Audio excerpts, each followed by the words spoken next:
Not all wounds are visible. Not all attachments are physical. Some people are no longer in our lives, but still live in our minds, our bodies, our hearts. This is where energetic ties form, and learning to cut them is an act of deep self-love. This episode's title will call it Cutting Energetic Ties, a guide to self-love and soul freedom. Welcome to the channel, Soul Family.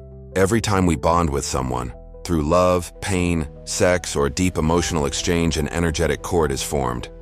These cords aren't inherently bad, but when a connection becomes draining, toxic, or simply outdated, the tie begins to weigh on your energy field. You may feel exhausted. You may dream of them. You may feel haunted by the past. That's not obsession, it's an energetic echo. Many people feel guilt about cutting ties, especially with family, exes, or old friends. But here's the truth. You're not cutting people out of your heart. You're cutting their unresolved energy out of your field. You're choosing sovereignty over attachment, peace over loops, presence over memory. Let's focus real quick on how to know when it's time to cut energetic ties. You think of them constantly without wanting to. You feel drained after interactions or memories. You sense you're repeating old patterns or roles. You've healed mentally, but something still clings. These are signs it's not about them anymore. It's about energy residue. Now let's explore how can we cut these cords with love. Create a sacred space, sit in silence, breathe into your heart. Call the person's energy forward, not their physical presence, but their energetic imprint. Now gently affirm, I thank you for the lessons. I release you from my field. I reclaim my power. I return yours. With love, I now let go. Visualize the cords being cut, not with anger, but with compassion.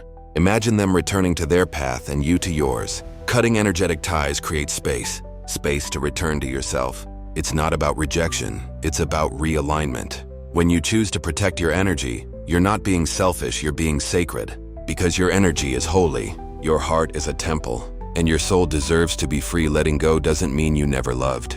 It means you now love yourself enough to stop carrying what no longer belongs. You don't need to fix the past, you only need to free yourself from its grip. Because when you cut the cord, you don't just release them, you return to you. When we talk about cutting energetic ties, it's not just about letting go of people.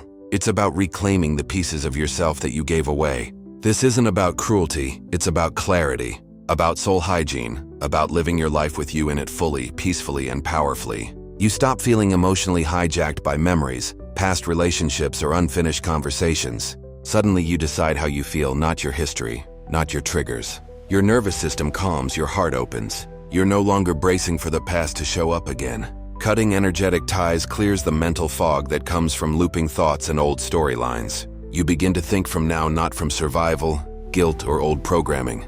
Your decisions become lighter, your focus sharper. You're finally present. As you release cords, you reclaim energetic sovereignty, your ability to hold your own space. You stop over-explaining, you stop begging to be chosen, because you've already chosen yourself. And when you truly honor your energy, life responds with more aligned relationships, opportunities, and peace. Yes, cords can drain your life force, especially when tied to unresolved pain, guilt, or emotional weight. Cutting ties can feel like lifting 100 pounds off your aura. You feel lighter, stronger, more alive in your body.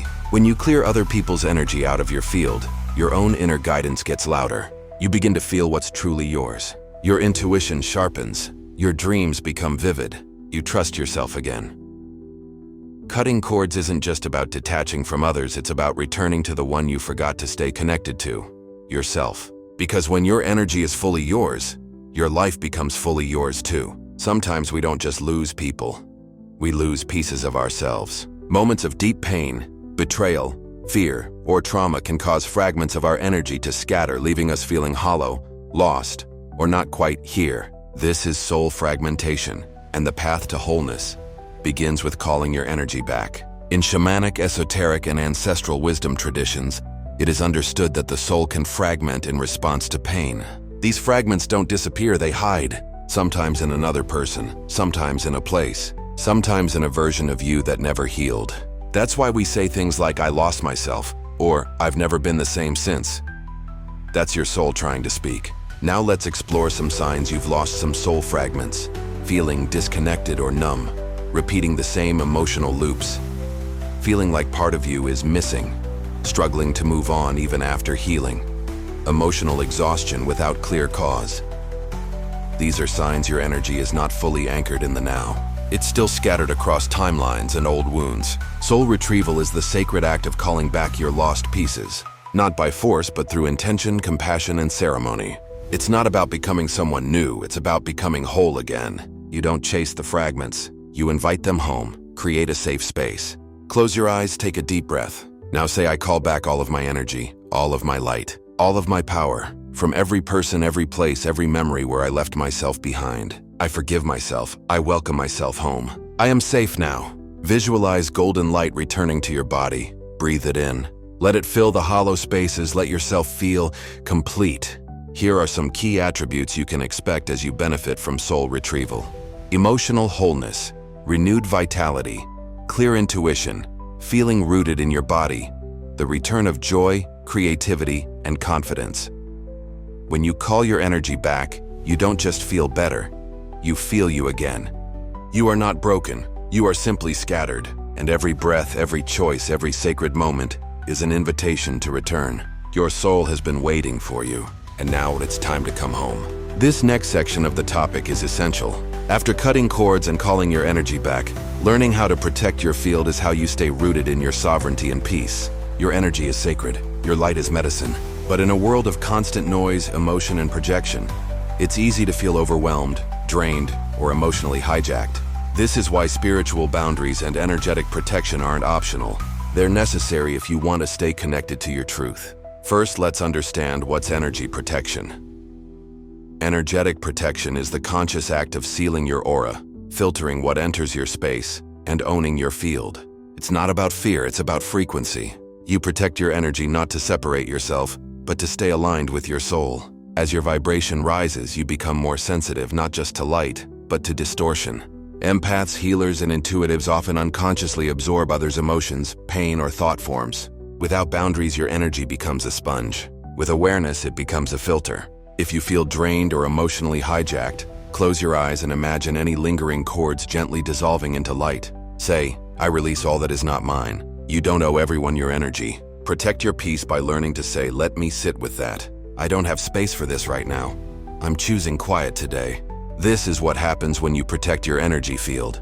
You stop absorbing other people's emotions. You feel clear, grounded, and focused. You no longer spiral from others' chaos. You trust your decisions and energy more deeply. You become a calm presence without depletion. Protecting your energy is the highest form of self-respect. It's not selfish, it's sacred. Because when your field is clear, your soul can speak.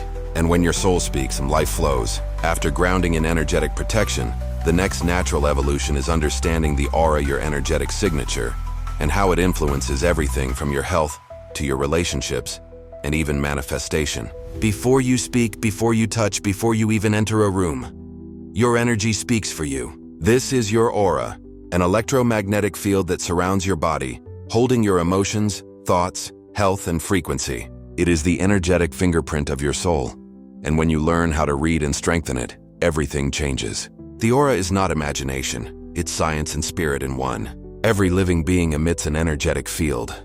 In esoteric wisdom, the aura is understood as multi-layered: physical, health, emotional, feelings, mental, thoughts, spiritual, soul essence. When the aura is strong, you feel confident, healthy, magnetic. When it's weak or torn, you may feel tired, lost, or overly influenced by others. Here are some attributes your aura reflects: your current emotional state, hidden beliefs or fears, your level of self-love, your spiritual openness. Whether you're attracting or repelling energy, your aura doesn't lie. It reflects the truth beneath the words. And when you learn to listen, it becomes your most honest guide. Signs of a weak or disturbed aura: sudden exhaustion around certain people, feeling invisible or misunderstood, clouded thoughts or emotional instability, attracting negative situations on repeat, feeling like your light is fading. How can we strengthen our auras? 1. Breath and visualization. With eyes closed, imagine golden white light expanding outward with every inhale, cleansing every layer of your field. Aura cleansing practices use salt baths, sound bowls, selenite, sunlight, or herbal smoke, like sage or rosemary, to cleanse your energy field regularly. 4. Radical self-honesty. Your aura gets stronger when your inside matches your outside. Living in alignment repairs tears in your field. 4. Earth connection. Barefoot grounding, touching trees, or swimming in natural water can restore your auric flow. Next are some signs your aura is strong. Others feel calm in your presence. Intuition becomes clearer. You repel drama, attract truth. Manifestation becomes more fluid. You feel magnetic, whole, and powerful. A radiant aura doesn't just protect you, it empowers you. It speaks before words. It leads before action. Your aura is not decoration. It is your presence alive, intelligent, and sacred. And every act of self-love, every moment of truth, every boundary honored, strengthens the light you carry into this world. Protect it, nurture it, trust it, because your energy is your message. Hope this resonated with you as we grow to learn how to energetically cut ties and the importance of the well-being and living for self-care and self-love. I would love to see your comments or thoughts on any of these experiences. Thanks for watching, Soul Family. Until next time, Universal Consciousness signing out.